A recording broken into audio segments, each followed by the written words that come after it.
Video शुरू करें उससे पहले कुछ पुरानी यादों को खंगाल लेते हैं।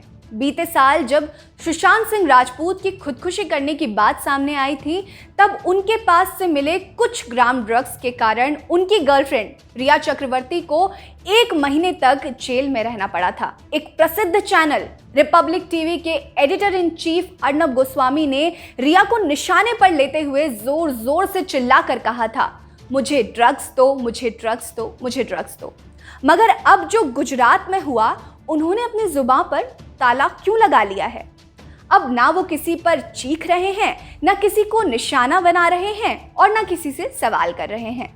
खैर, ये तो ठहरे बड़े पत्रकार, इनका क्या ही कहना। ना कोई सवाल कर सकता है, ना कोई कुछ पूछ सकता है।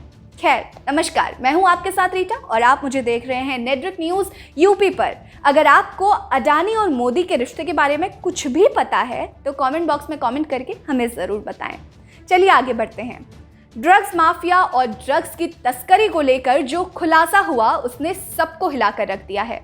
गुजरात के मुंद्रा पोर्ट से 3000 किलो ड्रग बरामद हुई। इस 3000 किलो ड्रग की कीमत इंटरनेशनल मार्केट में 21,000 करोड़ रुपए बताई जा रही है। ये मुंद्रा पोर्ट कोई सरकारी पोर्ट नहीं, बल्कि गौतम अडानी की कंपनी है, जो अडानी पोर्ट के अंतर्गत आती है। 2 कंटेनर में करीब 3000 किलो हेरोइन अफगानिस्तान से आयात की गई थी, जो कि आंध्र प्रदेश के विजयवाड़ा के आशी ट्रेडिंग नाम की कंपनी ने मंगवाई थी। ड्रग्स को टेल्कम पाउडर कहकर मंगवाया गया था।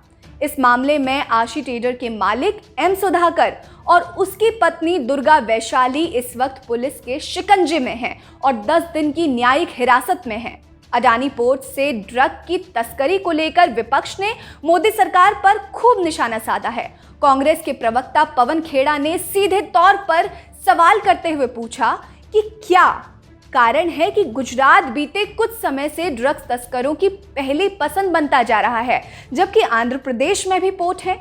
साथ ही अडानी के पोर्ट पर ही इतनी भारी मात्रा में ड्रग्स मिलने का आखिर क्या कारण है? ये तो केवल एक खेप बरामद हुई है।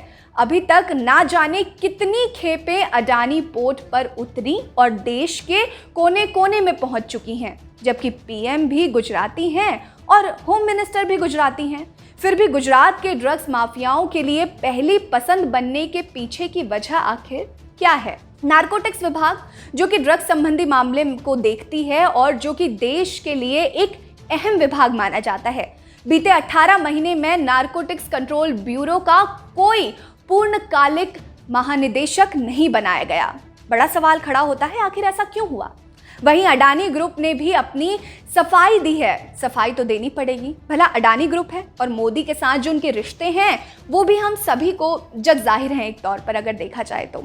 उनका कहना है कि कंपनी को पोर्ट पर आने वाले कंटेनर की जांच करने की इजाज़त नहीं है, इसलिए हम ये नहीं कह सकते कि किस कंटेनर में क्या आयात हुआ और क्या निर्यात हुआ।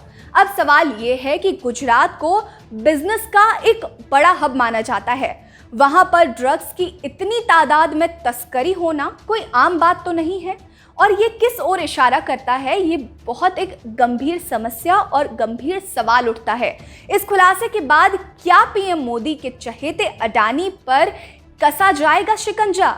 ये बड़ा सवाल है। और सबसे बड़ा सवाल ये है कि अडानी ग्रुप के पास तो बतेरे एयरपोर्ट्स हैं और जो मोदी के द्वारा खुद दिए गए हैं, यानी कि मोदी सरकार ने खुद अडानी को हैंडओवर किए हैं इतने सारे एयरपोर्ट्स, तो क्या वहाँ भी यही सब चल रहा है? क्या ड्रग्स की तस्करी पूरे देश में फैलाने का काम अडानी का ही है? बड़ा सवाल है। खैर, जवाब तो जांच के बाद ही पता चलेगा। आपको ये वीडियो कैसी लगी, हमें कमेंट बॉक्स में कमेंट करके ज़रूर बताएं। नमस्कार।